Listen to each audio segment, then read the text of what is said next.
Hi, I'm Arthur, and it's time for me to cash in on a trend and provide you all with an easy to parse video for new and old fans of 40k to understand the answer to a single question, which is, what the fuck is that? No, seriously, what is that? Which I've heard quite a few people whom have started playing the new Space Marine game say when looking at Tyranids. Though I get it, a lot of people can understand the concept of a bug monster, but they don't seem to know the nuance. Or they can see the evil blue Space Marines towards the end of the game and know that they're probably evil, but don't know even why those things are a thing and how they are different from your blue Space Marines. So I'm going to be making this video to discuss and elaborate on all of these enemies as to their purpose, what they are, and some details you might not know. If you're new to 40k, hello, I'm Arthur. I tend to make easy to digest videos discussing basic concepts that you might find fun. Feel free to subscribe as it helps me know what content you want to see more of. So with that out of the way, let's start off right and proper with the Tyranids.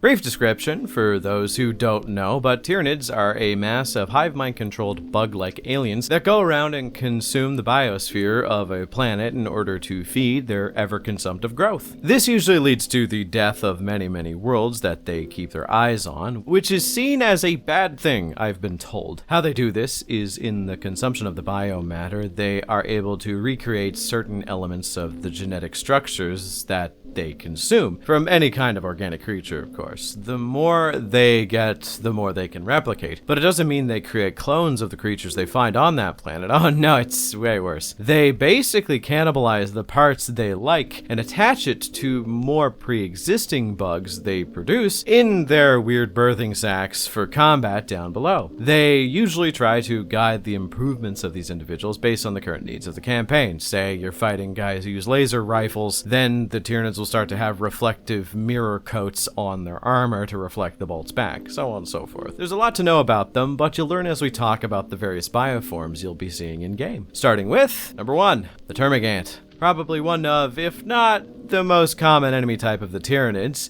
The Termagant is essentially a mass-produced, fast-attacking soldier of the Hive, equipped with lighter armor and a body designed to resemble a fast-moving bipedal raptor-like creature. This individual's special body composition is based around specifically moving into position and shooting at you with its grafted-on organism gun. And yeah, you didn't hear me wrong, the guns that the Tyranids use are actually living creatures in and of themselves, created as a smaller form of Tyranid with less, functioning intelligence, and then grafted onto the arms of other entities in order to make it more of an efficient system to shoot out living creatures. Because the ammunition for these individuals are often living as well. Termagant is equipped with small arms that still are pretty nasty. Beetle-launching flesh borers, the maggot-flinging devourers, and let's not forget the old spike rifle. Number 2, the Hormigaunt. This bioform is known for essentially being the backbone of the Tyranid army. They are a similar build to the Termagant, but instead of ranged weapons, they have 2 new adaptations. 1, you have 2 slicing talons on each side, similar to like a praying mantis or any kind of scythe-like insect. And 2,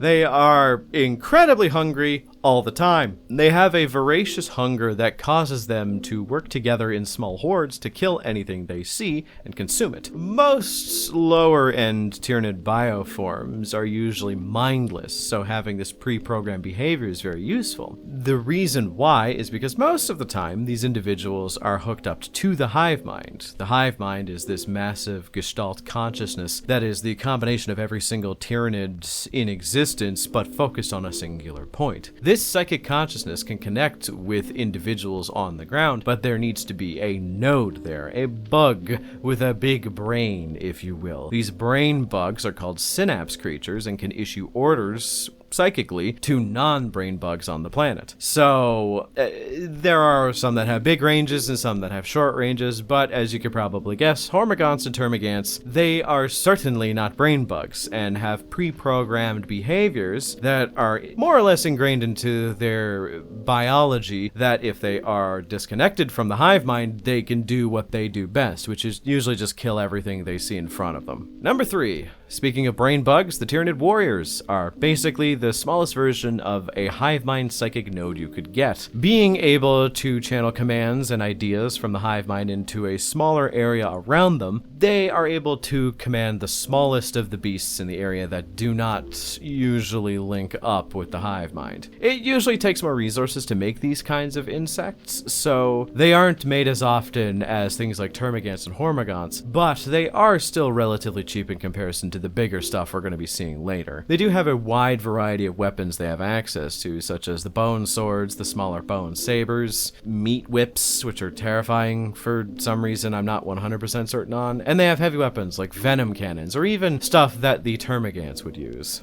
Number 4. These are fun. The spore mines. Because the hive mind has basically made this creature so it could die in as glorious a fashion as humanly possible. A lot like the drop pod style mycetic spores, which I'll be covering next. The spore mines are essentially a creature with little pustule-filled sacs on its side that have a poisonous gas inside it. Once they are killed, or once they are within range of an individual creature, they psychically detonate, usually en masse with a bunch of other ones, releasing this deadly gas filled with toxins, poisons, spores, and anything that the Tyranids could fill in that could kill you as quickly as possible. Most organic materials die to this gas, even Tyranids after a certain time, but the interesting thing is that when the battle is done and the Tyranids have won through sheer weight of numbers, they usually come out, collect their dead, bring them back to the hive mind, and recycle the biomass to create more nids. Sure, there is a bit of loss of biomass in the end, and just because of how chemical reactions work, but it's one of the reasons why the Tyranids can make what is ostensibly a living bomb that flies at things and dies, and still kind of come out winning. Number 5, mycetic spores. So this one isn't much of an enemy, but it's also pretty wild and pretty common in the game. Basically, its purpose is the same as the spore mine, where it is a creature that is essentially made to die, but what it does is radically different. It is a slug-like creature with its insides hollowed out and filled with protective sacs that are made to either create or protect smaller Tyranid bioforms that need to be transported to battlefields, or the entire inside could be hollowed out just to have one large bioform like a Carnifex or a hive tyrant. These individuals are coated in some of the thickest armor that a Tyranid can have because they are launched from the Tyranid bioships from on high onto the battlefield to deposit troops. Think of them like a drop pod or some sort. These usually die upon impact, and if they don't, they usually die when the cargo inside rips their way out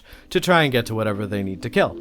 I think it's pretty interesting that they found a way to mimic Space Marine tactics through just a goo. Number 6. Rippers. I love these little dudes. Rippers have a very simple purpose: to show up in swarms of mostly expendable little worms, bite a chunk off of as many things as possible, and if they survive, they somehow squirm their way back to the Tyranid melting pools and jump in to be digested, reprocessed, and turned into something new, alongside the biomass they consumed while at. So it's a net positive as a whole. On their own, it's nothing really dangerous, but they come usually in swarms, which are likely one of the most dangerous things a lightly armored infantryman has to deal with when fighting Tyranids. Number 7.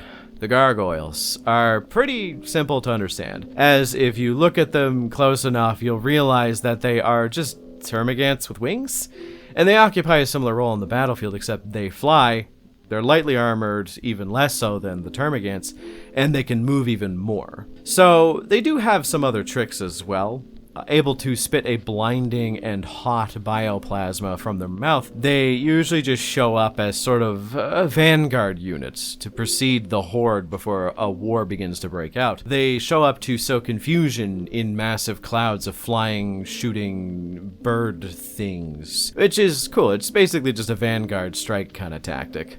Number 8, the zoanthropes. Made allegedly from the harvested DNA of the psychically charged Eldar race, zoanthropes are the Tyranids' response to psychic threats. See, Tyranids, due to their hive mind's presence, have this thing called the shadow in the warp, where there are so many minds connected that other psychics nearby Tyranids actually have trouble focusing their powers and often die because of the overwhelming psychic presence. Tyranids, on the other hand, do not have this issue most of the time. So they made something to deal with psychers that can survive the shadow and shield other Tyranids from psychic harm. They are physically weak, but channel the hive mind's force at a larger range and more efficiently, allowing in some cases the hive mind to actually take direct control of some of the smaller creatures in a battle force. Number 9, the Neurothrope. Pretty easy to explain. It's essentially a zoanthrope with more resources put into its creation. They actually have the ability to siphon away life energy from psychic beings and use it to feed itself and zoanthropes to stabilize them psychically or just empower them. Other than that, it's just slightly bigger. Number 10, the Lictor. I really like Lictors, as they are one of the most unique Tyranids. They are not a synapse creature, meaning they aren't directly connected to the hive mind, but they have a Tyranid adaptation that not a lot of others have: sentience. The hive mind gave Lictors basic problem-solving ability and the ability to understand more than their more mindless Tyranid brethren, as it deploys Lictors to deal with problems that require finesse, usually assassination and so on. They are usually stronger, faster, and more agile than other Tyranids, and thus are incredibly hard to kill, but are also covered in cloaking skin that allow them to change the texture and color of their body to match whatever surrounding they're in, making them incredibly hard to see in heavily terrained area. Number 11, Raveners are just the worst. A subspecies of Tyranid warrior that trades its brain bugness for a tail, more dexterity, and the ability to tunnel underground. Very much shock assault worms, if you catch my drift, that thrive best when they are able to tunnel at rapid speeds beneath the ground and lash out to rip enemies to pieces without much notice. Which, from having played the game, yeah, that tracks. Fun fact, especially for those who haven't played the tabletop or only know about Space Marine 2, there are further evolutions of the Ravener. Allegedly, they grow massive into creatures known as the Moloch or the Trigon, which are more or less the same thing, but way fucking worse. Number 12, the Carnifex. My beloved. The hive mind's response to heavy artillery. These entities were literally made to take the space of tank killers on the battlefield. Having some of the heavier weapon options in terms of ranged and close quarters combat, the humble Carnifex comes in 3 different species: the Screamer Killer, the Thornback, and the Crusher Killer. There is a lot of options for them to take. There is a long-ranged tank bug, and thankfully that's not in the game, nor is it a Carnifex. But the Carnifex's main goal is to have the heaviest armor possible so that it can weather the storm, get up to tanks, and tear them to shreds. They also provide sort of a moving, living cover for their smaller Tyranid brothers, just so that they can get up close and deal with heavier threats while the smaller ones deal with the lighter threats. Number 13, the Hive Tyrant. Probably one of the worst things you'd see on a battlefield in terms of fighting against the Tyranids. While it's not the best in terms of destructive power, that would be the Norn Assimilator or a Biotitan. Nor is it the most psychic, that would be the Maliceptor, the Zoanthrope. Nor does it have the best weapons. Name any hyper-specific weapon bugs. Hell, it's actually technically smaller than the Carnifex. The reason why the Hive Tyrant is dangerous is because it's a thinking bug. It has a huge degree of intelligence, cunning, and sentience, as well as being one of the most directly linked Tyranids to the hive mind, being beat out only by the upgraded version of the Hive Tyrant, which is the Swarm Lord, or the Norn Emissary. If there's a Hive Tyrant on the battlefield, every other Tyranid will fight better, more organized. Resources will be used more efficiently, and threats will be dealt with faster. The thing that makes them scary above all else is that the Hive Tyrant can think, but it can also hate. They can feel vengeful and even make some mistakes simply due to them wanting to inflict pain on something rather than kill it. They have pretty much every option available to them in terms of their creation, but it's also incredibly difficult to make Hive Tyrants due to the incredible amounts of resources that need to be used to make them. There's a lot of very complicated gene sequences that need to be produced in order for them to be as efficient as they are. So they're never never really made in mass amounts. I know I mentioned it before, but there is actually a lot stronger and more dangerous version of the Hive Tyrant, which is the Swarm Lord. But that's not in the game. Thank God. So I won't talk about it here. But fun fact, the Swarm Lord has 4 Tyranid short swords with a sword on its face. It's really funny. And that about covers all the Tyranids, so let's cover the secondary antagonists of the game. The Thousand Sons. Okay, so this might be complicated to explain for those who don't know anything about the Horus Heresy, but the Thousand Sons are a legion of space marines that were tricked by a demon god of cunning, trickery, misleading, and being a bit of a dick to everybody, Tzeentch, into selling their souls to it. Before the whole selling their souls thing, they were the most psychically gifted marines in the history of the setting, able to control the warp with ease. But after selling their souls and something called the rubric was done, the members of the legion who were not as psychic as the others had their bodies disintegrate and their souls meld with their armor. Which is why when you rip off the heads of some of the Marines, you see sparks come out, because there is nothing but magic dust in them. Well, the most psychically inclined of the Legion became even more powerful and now are known as sorcerers, or even more convoluted titles. They serve the aims of their god, unfortunately forced to do so, however convoluted, and let's get into breaking down the enemies. Number 1, cultists. These are literally as the name would suggest. They are regular enemies that, through trickery or by force, are worshipping the chaos god Tzeentch and are subservient to the more important members of the Tzeentchian cult. These are made of tissue paper because they are just people. They are us, and they usually don't wear a lot of armor, thinking their god will protect them, which Tzeentch usually doesn't, but there will always be a lot of them, which is likely one of their biggest strengths. Number 2, Zangors. Okay, they require a bit of context. So in 40k, there is a lot of things called abhumans. They are humans that through mutation or being on a planet with weird conditions like increased gravity and such, are now slightly different from the standard human, but are allowed to exist for the most part. You have Ogryns, Ratlings, you have also the Beastmen. Beastmen are usually goat people that are naturally pretty good at worshipping chaos, and thus the Zangors are born. They are beastmen who chose to worship Tzeentch, being given a bunch of magical abilities as well as beaks for some reason. Tzeentch really likes birds for some odd reason. They also like chainswords. Yeah.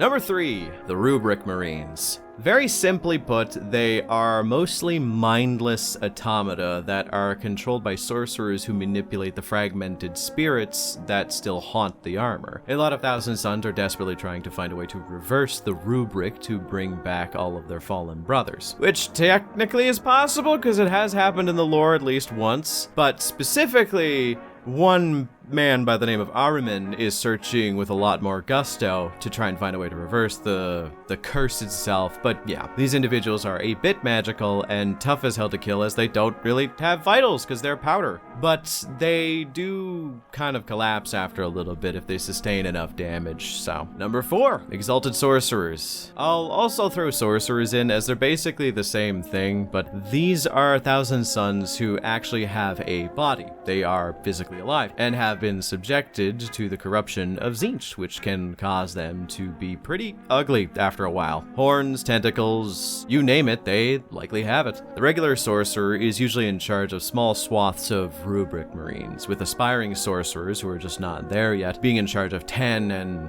sometimes with regular sorcerers being in charge of over 100. Then you have an exalted sorcerer, which is probably one of the biggest threats in the game. With that in mind, they are psychics who can manipulate great amounts of energy to destroy more or less anything they wish on a whim. Tzeentch grants a lot of boons to sorcerers if you didn't notice by now, and the line between outright magic and psychic bullshit is a lot thinner for Tzeentch than it is for the rest of the setting.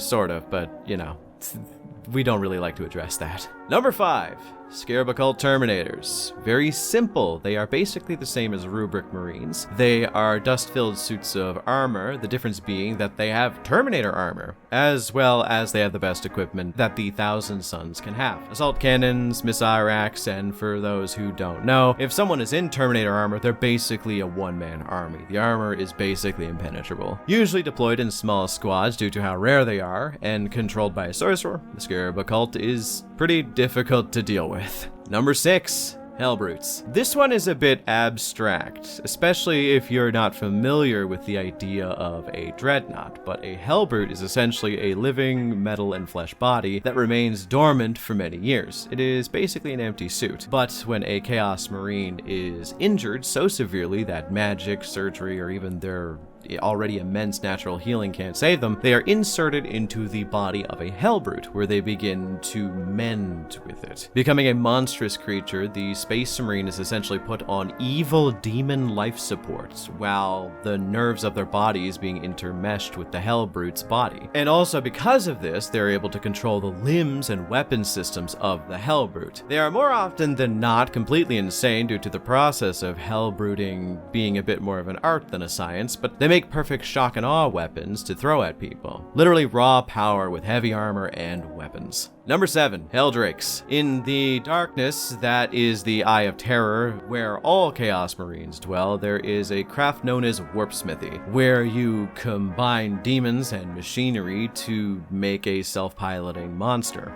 They usually take on horrific forms, and the metal that you use to seal them shifts and changes to be more suitable to the demonic host inside, and thus things like the Helldrake is formed. Helldrakes are what is referred to as a demon engine, and demon engines are a form of machine with a spirit or body trapped inside that Chaos Marines use for combat. The Helldrake specifically was made to deal with flying enemies such as jets, planes, or flying Tyranids, as its talons are specifically built for anti-aircraft shenanigans. It's also incredibly durable due to it being not necessarily made of real stuff, though apparently not tough enough to survive having a massive fucking rock thrown at you. Number 8. The Disc of Tzeentch. Yeah, this really isn't an enemy, it's just a demon boogie board. I just wanted to slide it in because, fun fact, they used to be evil manta rays known as Screamers of Tzeentch that some sorcerer from the Thousand Suns usually grabs, tortures, and then seals in a metal circle that it can use to fly around on instead of using their own psychic abilities to do so. I think that's funny. And number 9, the last fight of the game, the Lord of Change. Final boss of the game, and probably one of the most dangerous threats in the entire setting, as there are multiples of this enemy, is a greater demon of Tzeentch, meaning it is a larger shard of Tzeentch's power that is used to enforce the god's will. It is incredibly powerful, able to cast spells that would incinerate even exalted sorcerers, and because of this, they are usually seen with a great deal of fear and horror, as you know, you're probably not dealing with it unless you have some kind of plot armor that prevents you from being affected by psychic abilities. They are the biggest thing Tzeentch can throw at anyone, though the one you fight in game is just a regular Lord of Change, which I think is interesting because there is technically one being stronger than that in Tzeentch's roster, and that is Kairos Fateweaver. He is a special Lord of Change that has 2 heads and brain damage, and is stronger for it. And that was every major encounter in 40k Space Marine 2. There are a few that I snuck in that weren't so much as an encounter as they were just a set dressing or a boogie board that they would ride on. But I think that that was something that everybody could learn from, and just fun facts for especially people who don't know much about the setting. If you're new here, hi, I hope you enjoyed. And if you want a good part 2 to this video, last week I actually released a video talking all about Tzeentch the Chaos God, so you might like it more as a way to expand upon just what you learned in the game. Regardless of what you do, thanks for watching, all of you, old and new. And if you liked the video, remember to like the video and also subscribe. It helps a lot. Special thanks to my channel members for supporting me, and if you want to support me as well as gain access to additional or early content, then become a channel member today. Thanks again for watching, and before I go, if you want me to do a speculation video about what Necron could be in the game if they decide to add that in as DLC later, and what a Necron is if you didn't already know because you just played Space Marine 2, let me know in the comments. I may just milk this cow further.